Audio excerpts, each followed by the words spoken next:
You're listening to the Getting Smart podcast. I'm Victoria Andrews.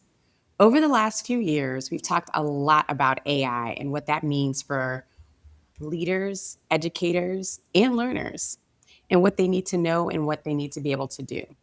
A huge part of this conversation is increasing access to computer science education for all learners. In the Golden State of California, there are synergistic efforts underway to really make this vision a reality. UCLA Computer Science Equity Project and California Mathematics, Science, and Computer Science Partnership, also known as Cal MSCS, are two driving forces set on improving and expanding computer science education across California, and especially for their educators. And I love and appreciate that they have an equity lens when they're doing this work. On this episode, we're joined by three guests who are leading this work at the city and county level. Caryn Lewis, who's the Assistant Superintendent of Educational Services for the Monterey County Office of Education.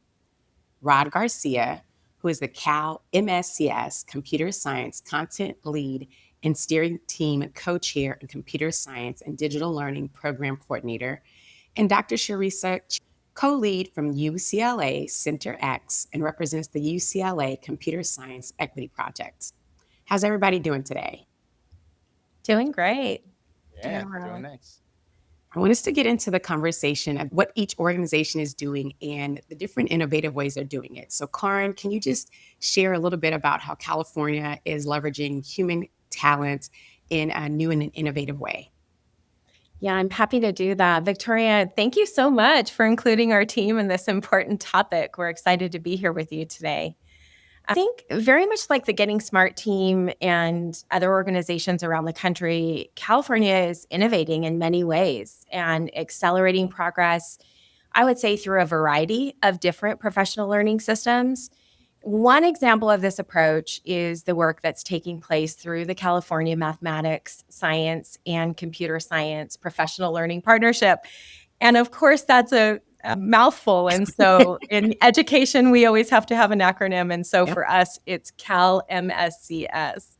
And so Cal MSCS is really a statewide grant that is designed essentially to maximize human potential through interconnected partnerships and through leveraging statewide assets.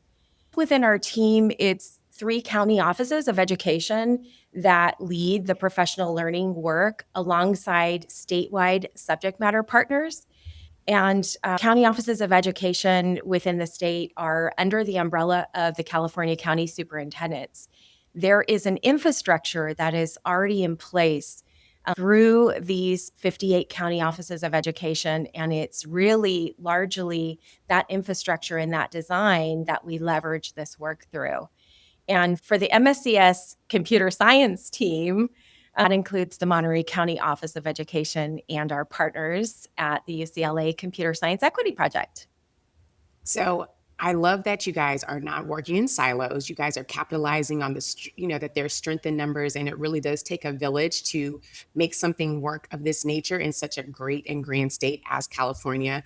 So, Caryn, can you talk a little bit more about what is the design of the CS model? Right.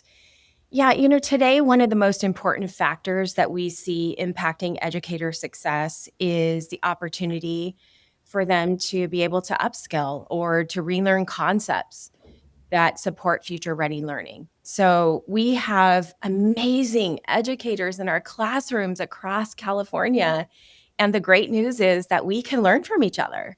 So we can learn from each other, and we're not always set up to support that kind of a learning model. So both of those things can be simultaneously true. And so I would say that our computer science team is sort of relentlessly focused on learning through rich, immersive, deeper learning experiences. And so how do we go about creating the conditions for that kind of work to take place? Really, computer science communities of practice are bringing together students, teachers, school leaders, and county office team members in actually experiencing that learning together in a variety of different environments. And when you bring all of those people together and you are focused on, really innovating and providing that opportunity for people to be able to move forward in a successful way, you begin to see that what the potential could really be. So we're not looking for one model as we move across the state. We're really looking for, a variety of different existing models of practice and combining that experiential learning with sort of a meaningful approach to professional development that allows educators to apply knowledge, apply their strategies, and take those new and existing change ideas that they've been working on and apply those within their own learning community. And knowing what we know about adult learning styles is that adults learn best from each other. And so for you guys to create these communities of practice where they can showcase and demonstrate their learning and they can make mistakes in a safe and vulnerable environment, because often teachers and educators, we are the least likely to want to make a mistake in front of another person. But if I know that I'm working alongside somebody that's trying to grow in their competencies of understanding through deeper learning, through experiential opportunities, then I'm more inclined to participate and be my true authentic self as I continue to, I can be the best so I can serve my students in the best way possible. So I think that you guys are doing a stellar example in creating these, like you said, not this one model, but these different types of learning environments where the adults can really, truly embrace what it means to be a computer science educator and their position in the whole ecosystem. Right. So we're going to shift a little bit and talk about just all that's going on in the world when we think about AI and the trends in employment. And you mentioned a little bit of this, Caryn, about upskilling, about just why computer science education is so important right now. So Rod, I know we've had conversations about this. Can you share a little bit more about it? Yeah, absolutely. Thank you for the question. And it's so true. It's more relevant than ever. If we think about it, AI isn't just something that tech companies are talking about anymore. It's in our classrooms, it's in our hospitals, it's in our city planning, it's in everywhere, right? And so when we talk about computer science education today, we're really talking about preparing our students to understand and navigate the way the world is shaping around them today. And for now, computer science isn't just about learning how to code anymore. It's one of the things that I love about California's K-12 computer science content standards is how they highlight those big ideas, of algorithms or the impacts of computing. Computer science education really helps our students think about questions like, how does technology work? Who has designed it? Who's benefiting from this? And who might not be benefiting from it?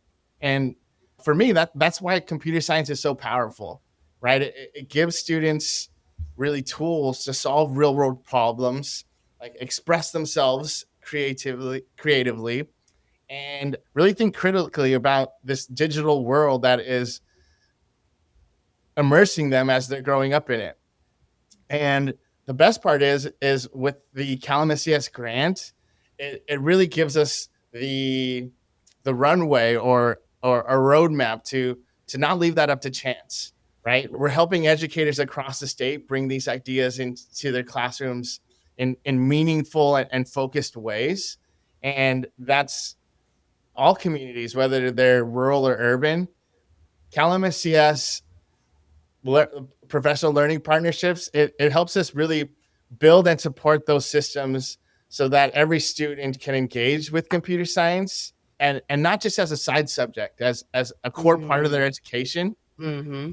So yes, right? Computer science is more relevant than ever because the future's here already. Yeah, and our students deserve to be equipped with the tools to be ready for that. And then when you think about like how the different generations, like Generation Alpha, like they are indeed digital natives. Like they don't know a world in which an iPad or FaceTime doesn't exist. So it's robbery and neglect on some level if we aren't exposing them to what is basically making their world work. Like you said, the algorithm, that's just noticing patterns and how those patterns are applied, and even exposing them to coding at a young age. And like you said, the K-12 computer science standards that California has, they have those on ramps. So whether you're in kindergarten or whether you're a sophomore in high school, there is an entry point. And what I really appreciate too is that it's interdisciplinary. It's not that one teacher's job or that elective teacher's role. It's the cybersecurity class, it's the math class, it's the English teacher's class, everybody. And I really appreciate what I've heard from you guys is everybody seeing themselves as a computer science teacher and really embracing that. Can you share a little bit more, Rod, about just what you have seen across the education spectrum in K-12 and how those educators are really bringing in deeper learning and computer science into their classrooms?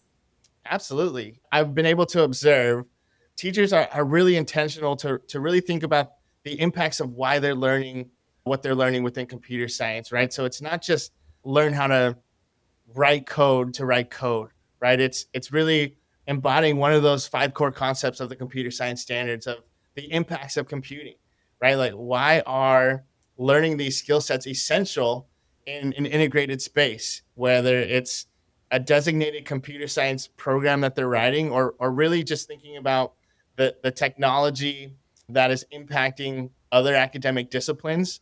What I love about what I'm seeing from classroom educators and leaders is the intentionality to think about how to develop and really support students in more a civic way, right? Where they could think about why or how they could be global citizens and help this world, right? And the reasons why computing would be so important for them to understand, given the growing nature of society. And I love that about the way California is approaching computer science. And what you guys have done with educators that are participating in these communities of practice is you guys are actually showcasing that learning by visiting those different schools, by going to rural, by going to suburban classrooms and putting the educators in the space. So it's not just like, oh, I heard this is going on. It's like, no, I actually saw it going on. Like I remember seeing Caryn, actually, I think you had on 3D glasses. So like you were able to actually see and experience what those students were doing. And while she was doing that, it was a high school class that was capturing it with, you normally don't think about that like in a graphic design class. And they were actually capturing that through their video technology. And so it is not just, like you said, it's not just far off, or it's not just that one teacher's role. You guys are fully immersing the educators in what's possible. And so often it's important that educators have to see it in order to believe it. And you guys have fully embraced that in the way that you are showcasing what's all possible and thinking along those lines of how important it is to really see what is possible. So often some students don't have that exposure. And so Sharisa, can you talk to me or talk to us rather a little bit about why equity in computer science is important?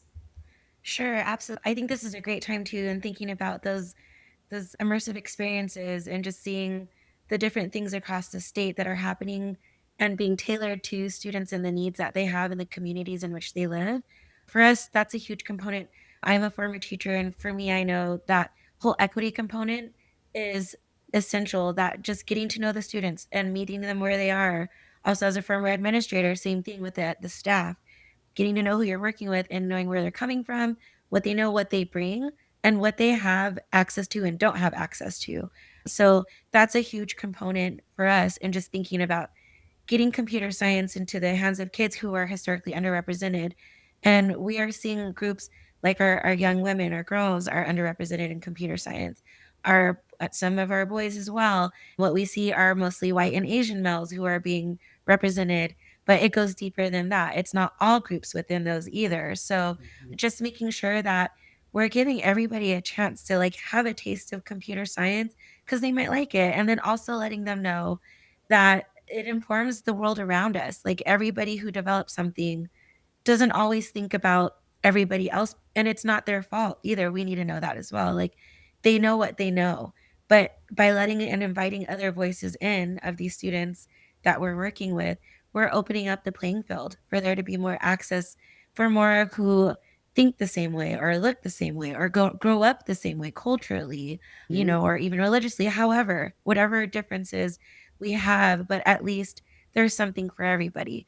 If we don't have a seat at the table for all of our students from different backgrounds, then we're missing out on that when we're generating and building things within computer science. And like you said, that unintentional bias, like we all possess it, but when you have more people at the table that represent a more diverse walk of life and lived experience, then you're slowly but surely inviting more and more people. And especially the earlier, the better, too.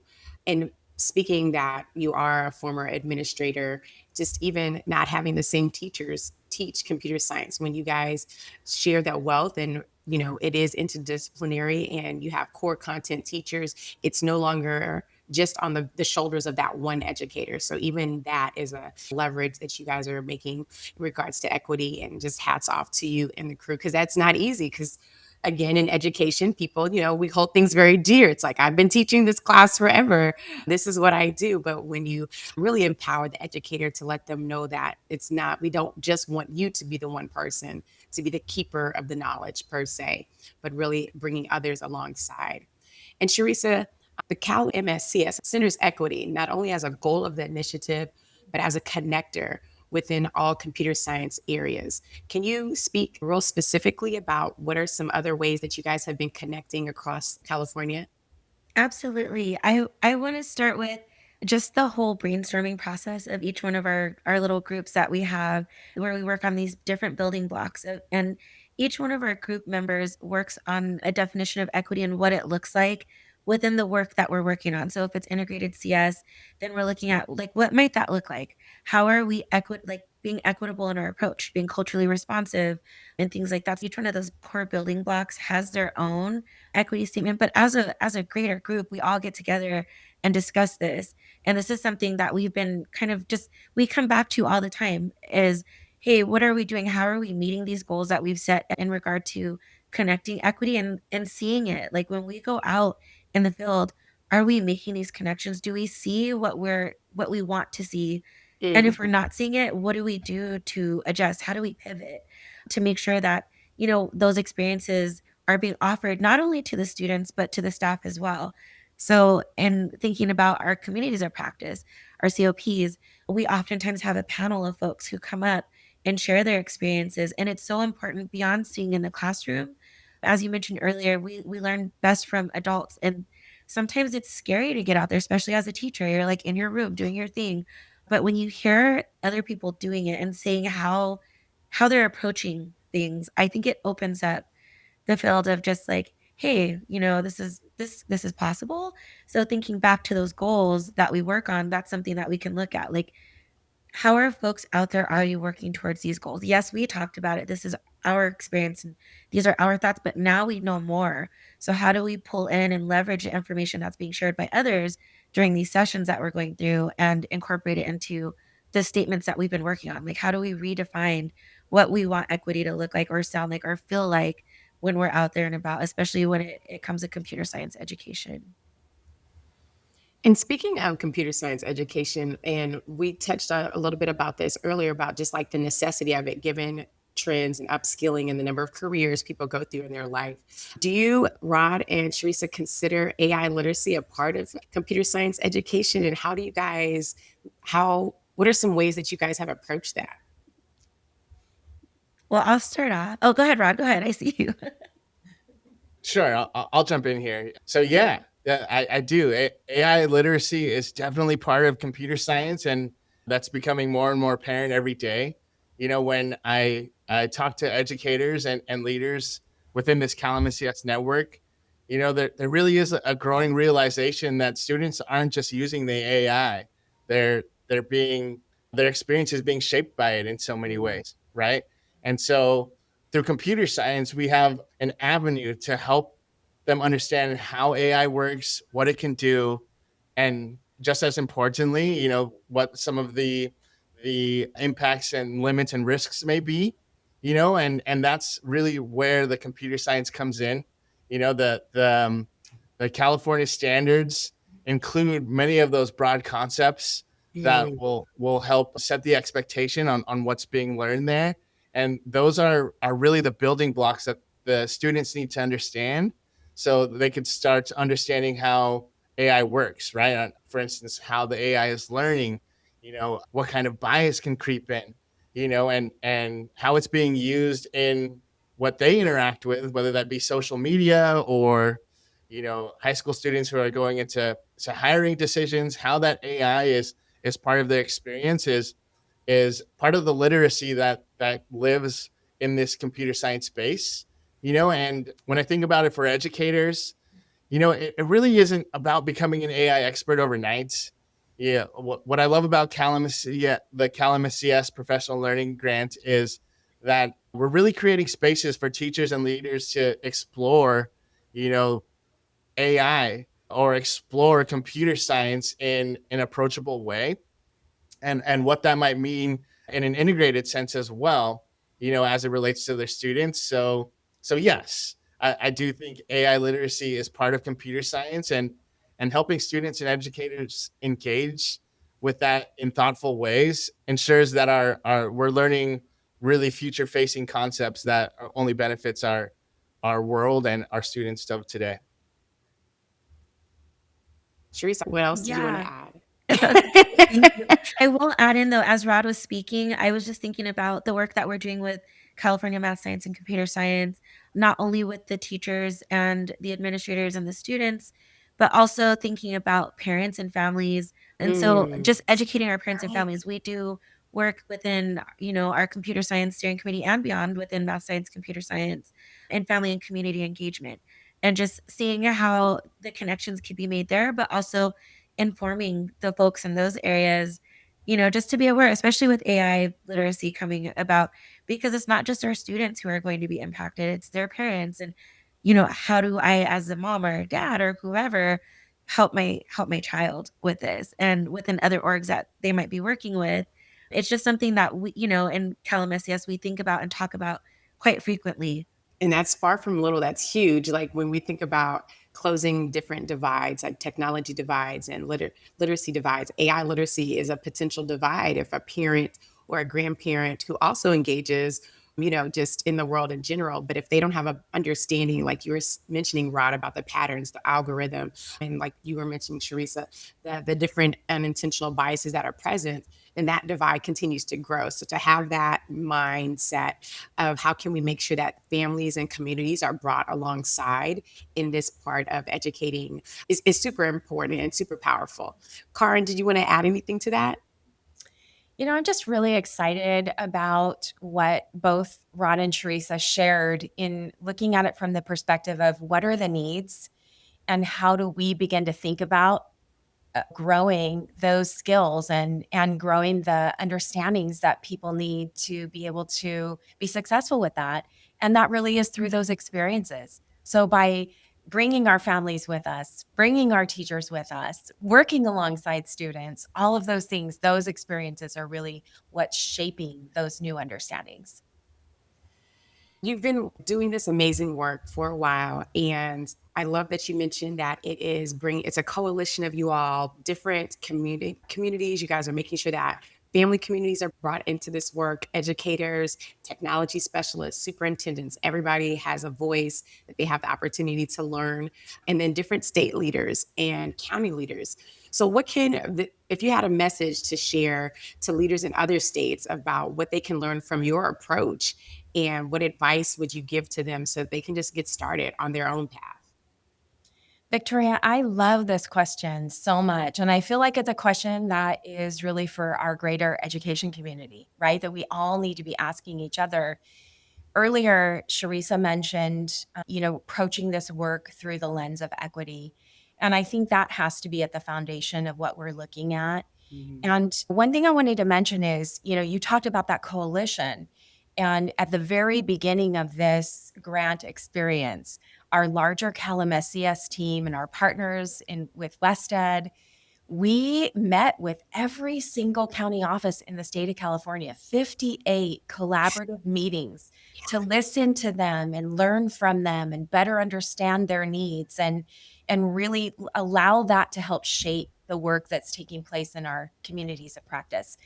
But overall, I guess I would say that professional learning facilitators have an opportunity right now to shape learning experiences in a way that mirror student learning. Mm, And through like that learning by doing approach, yeah. we begin to recognize that we can learn as much from our students as they can learn from us. And so we would recommend that teams create the conditions for educators and students to learn together through authentic, future-ready communities of practice, the MSCS way. I love that you said create those conditions, because like everything's there. There's the educators, there are the young people, but really creating those conditions, which you guys are doing an amazing job at, of allowing the educators in the space to learn from each other, having the time to showcase their own learning, participate and learn from others that are doing similar work, and not just learn from others that look like them, but look, their districts and their communities look different, whether it's rural or suburban or urban, or high school educators going into elementary spaces, elementary space teachers going into the high school. The bigs and the littles don't always mix, but really creating those conditions for, like you said, true authentic learning. We can't say that it's exceptional and great practice for young people and we not do it for the adults that work for those with those young people in that same space. So just kudos and hats off to the work that you guys are doing. We know that creating those conditions is not easy. It is not a light switch.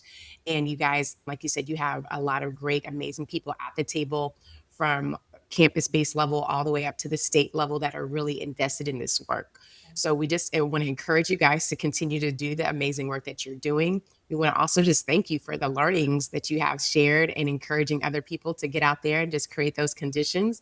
It may be a little bit messy, but we know that it's ultimately for the benefit of just not the young people, but also the communities in general. So thank you for tuning in and hearing from Sharisa, Rod, and Caryn. And we look forward to you guys stopping by and hearing more. Thanks.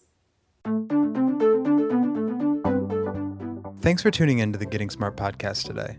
We want this podcast to be actionable, insightful, and a great way to learn about what's next in learning. In order to stay on the cutting edge, we need people in the field to tell us what they're hearing, what they're wanting, and what they're needing to learn more about. Got a topic or a guest in mind? Send your recommendations to me, Mason at gettingsmart.com. And if you like what you're hearing, don't forget to leave a review in Apple Podcasts or subscribe wherever you listen. Feel free to share the podcast on social media using the hashtag GSPodcasts. Thanks so much.